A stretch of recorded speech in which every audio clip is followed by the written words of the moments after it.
Assalamualaikum warahmatullahi wabarakatuh. Welcome back guys to my channel Burhan Journey. Marhaban bikum, ahlan wassalam. Masya Allah, sudah lama tidak berjumpa dan tidak menyapa. Oke, barusan saja aku selesai ngedit podcast kedua aku bersama Mas Hakam Mabruri. Masya Allah, beliau ini sudah sangat terkenal. Beliau sudah pernah diundang di Hitam Putih bersama Master Deddy Kobuzer. Masya Allah, Masya Allah, Masya Allah, Masya Allah. Beliau ini juga pernah melakukan perjalanan dari Indonesia menuju Makkah Al-Mukarramah untuk melaksanakan ibadah umroh. Dan kali ini beliau sedang mengelilingi benua Afrika yang dimulai dari Mesir pada bulan Desember kalau nggak salah ya. Kemudian lanjut ke Sudan, Ethiopia sampai ke Afrika Selatan. Nah, pada tahun ini beliau terjebak di Sudan kurang lebih 8 bulan karena pandemik COVID-19. Nah, daripada aku memperpanjang kata-kata, kalian atau teman-teman semuanya silahkan simak podcast kali ini. Namun podcast ini tidak berdiam di tempat ya, karena Mas Haka minta kita sambil berjalan dan menikmati makanan khas Sudan gitu ya. So silakan teman-teman simak kisah perjalanan beliau. Semoga dapat memberikan motivasi ke teman-teman serta memberikan pengalaman-pengalaman baru, kisah pengalaman baru, sehingga teman-teman bisa mengambil hikmah, memetik hikmah untuk masa depan teman-teman semuanya. Tapi sebelum kalian melihat podcast kali ini, jangan lupa kalian subscribe channel Burhan Journey. Subscribe channel Burhan Journey supaya tidak tertinggal oleh notifikasi video terbaru guys.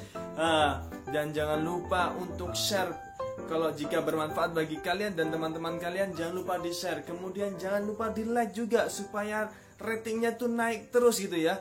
Nah, kalian juga komen-komen mau konten yang seperti apa, mau yang seperti apa lagi yang ingin kalian ketahui tentang Sudan. Atau juga teman-teman bisa mengambil memetik hikmah daripada podcast atau motivasi yang bisa teman-teman share. Kalian boleh tulis di kolom komentar. So, dukung channel ini menuju 10.000 subscriber pertama di Sudan. Gimana? Bisa? Oke, kalau bisa jangan lupa klik tombol subscribe, klik loncengnya dan notifikasinya juga ya. Oke, see you next time guys. Assalamualaikum warahmatullahi wabarakatuh.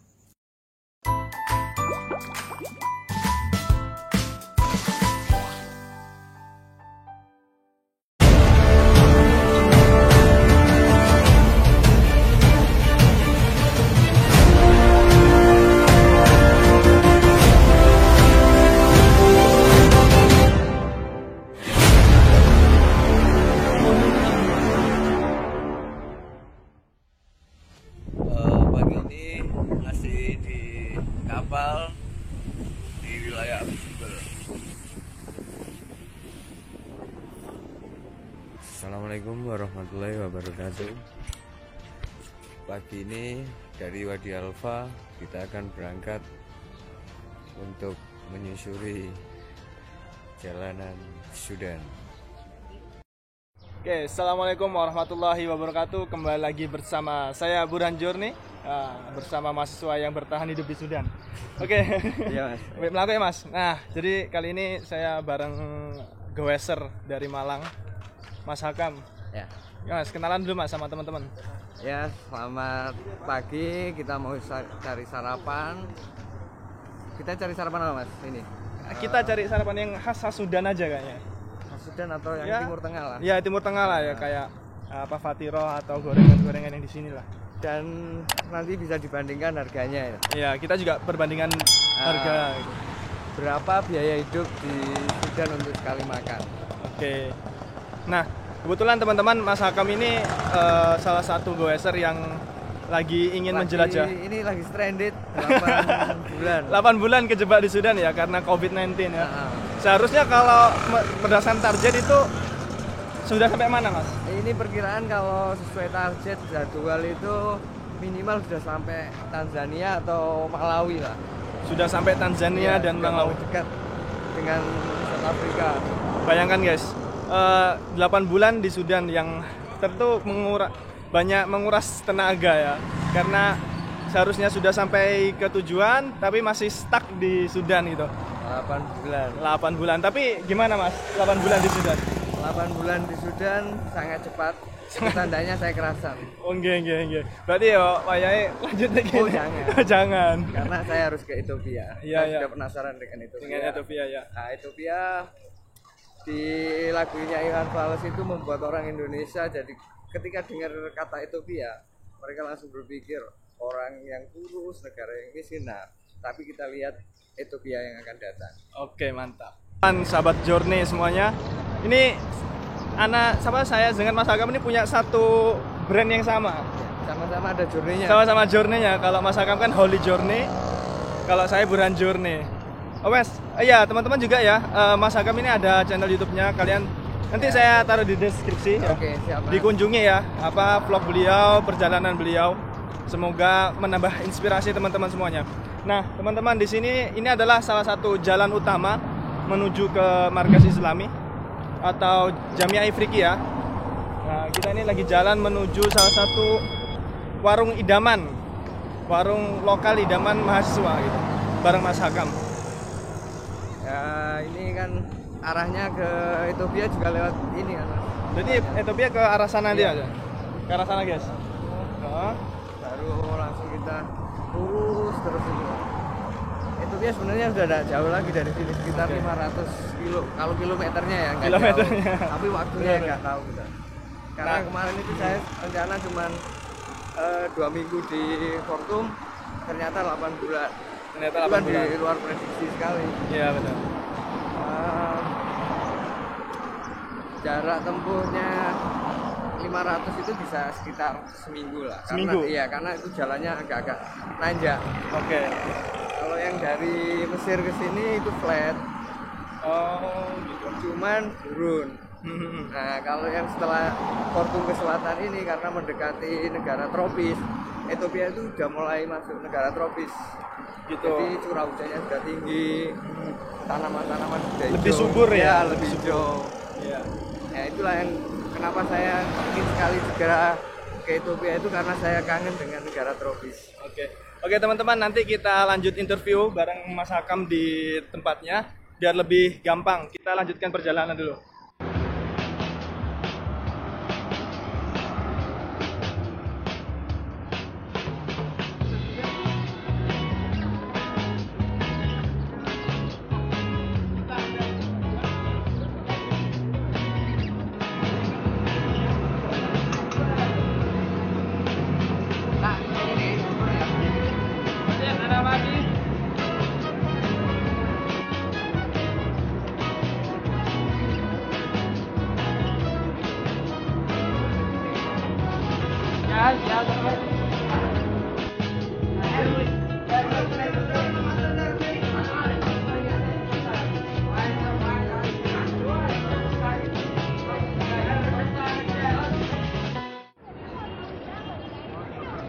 Nah, sip.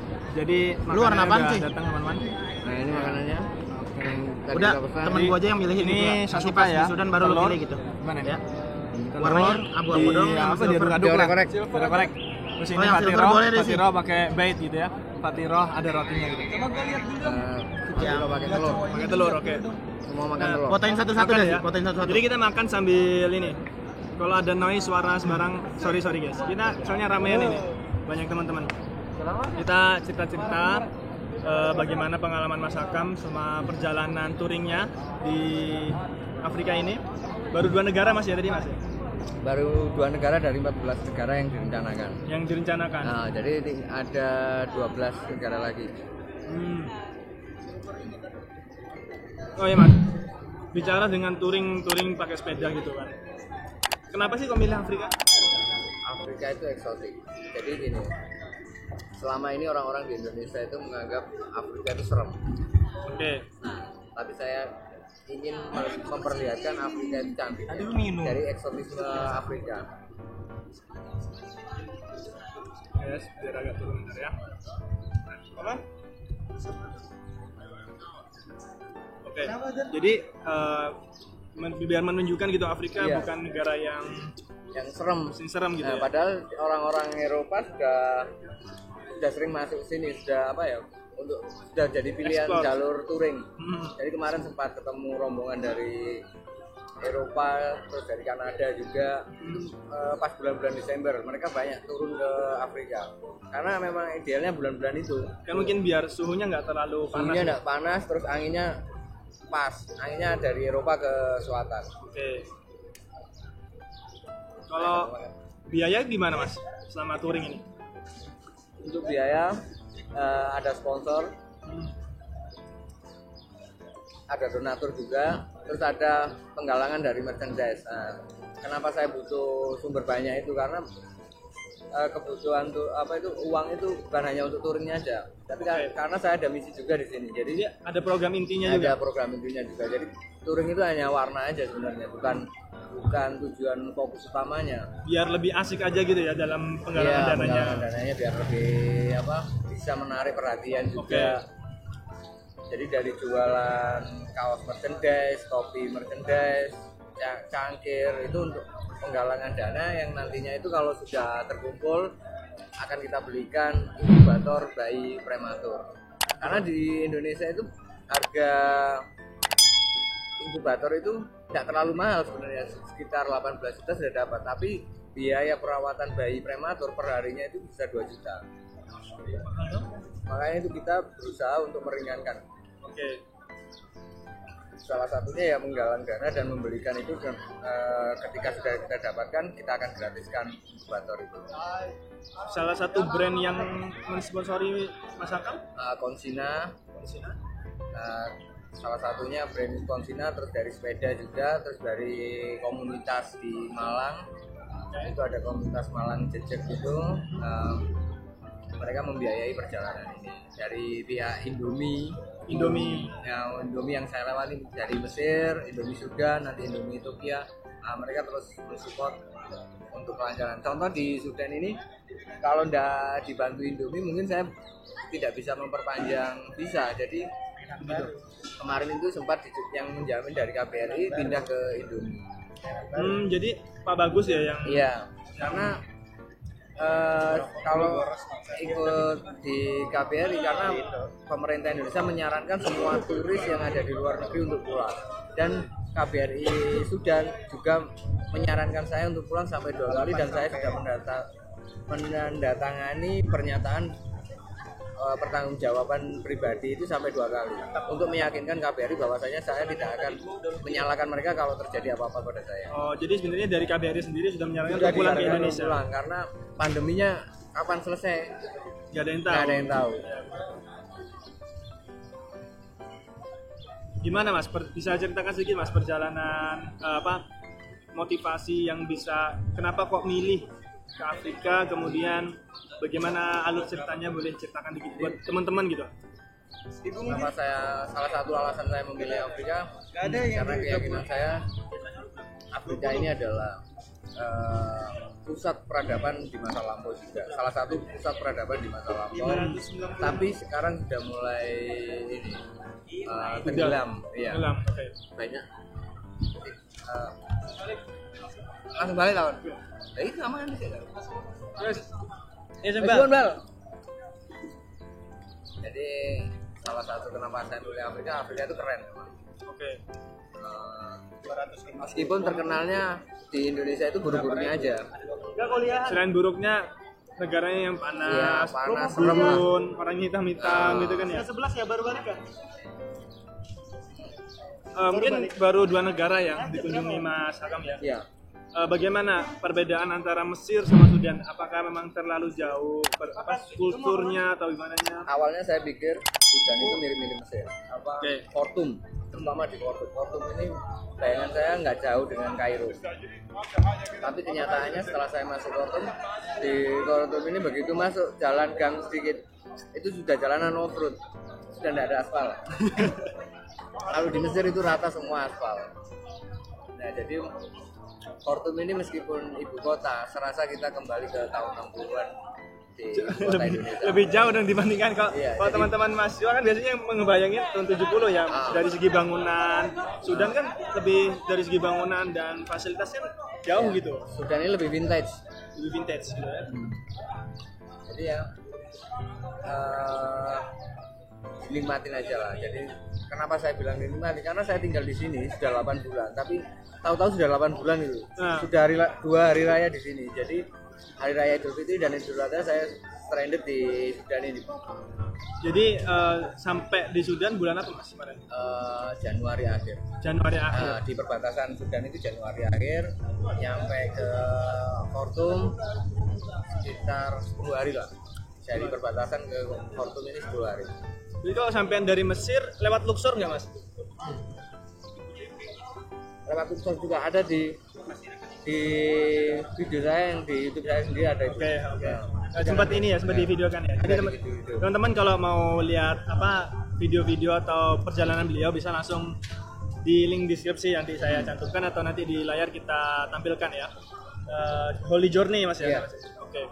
Kenapa saya namain Holy Journey? Karena memang dari awalnya itu idenya itu memang untuk perjalanan peribadatan ya. Karena waktu itu saya sempat ingin umroh dan di sela-sela umroh itu juga saya mampir-mampir ke umat-umat non-muslim juga untuk menyampaikan bahwa Islam itu adalah agama perdamaian. Waktu itu kampanye itu Muslim for Peace. Nah, karena berdasarkan misi keagamaan saya angkat nama Holy Journey, dan yang kedua ini saya ingin mengangkat tentang beragama dengan kemanusiaannya. Jadi kita menggalang dana untuk kemanusiaan tanpa memandang agama itu sendiri. Mau kamu agamanya apa, tetap berhak berhak memakai fasilitas yang kita akan belikan. Contoh inkubator tadi. Benar. Dari sekian touring ya Mas ya, yang biasa saya lihat di YouTube atau itu kan ada yang pakai mobil, mobil Indonesia dibawa ke luar negeri, ada yang pakai motor. Terus kalau Mas Hakam sendiri pakai sepeda goes gitu kan. Itu kenapa lebih milih goes Mas? Padahal kalau touring itu kan lebih enak, lebih cepat gitu. Sekilas kita akan menganggap naik motor itu lebih mudah. Iya benar. Tapi sebenarnya untuk overland antar negara atau antar benua pun itu lebih mudah pakai sepeda. Oh gitu. Masalah perizinan gitu ya? Ya masalah perizinan juga. Terus misalkan kita ketutup ya di suatu negara kayak gini, kalau sepeda masih ada alternatif terbang, tapi kalau motor untuk terbang mahal. Nge-baggage-nya gimana tuh Mas kalau sepeda? Berarti dibongkar semua atau? Sepeda tinggal dibongkar semua, masukin kardus, ikut bagasi. Berarti kiloannya ikut bagasi? Nggak ada larangan berarti ya? Jadi apa ada syarat tertentu? Tidak ada. Jadi sepeda itu adalah salah satu kendaraan paling mudah untuk dibawa kemana-mana.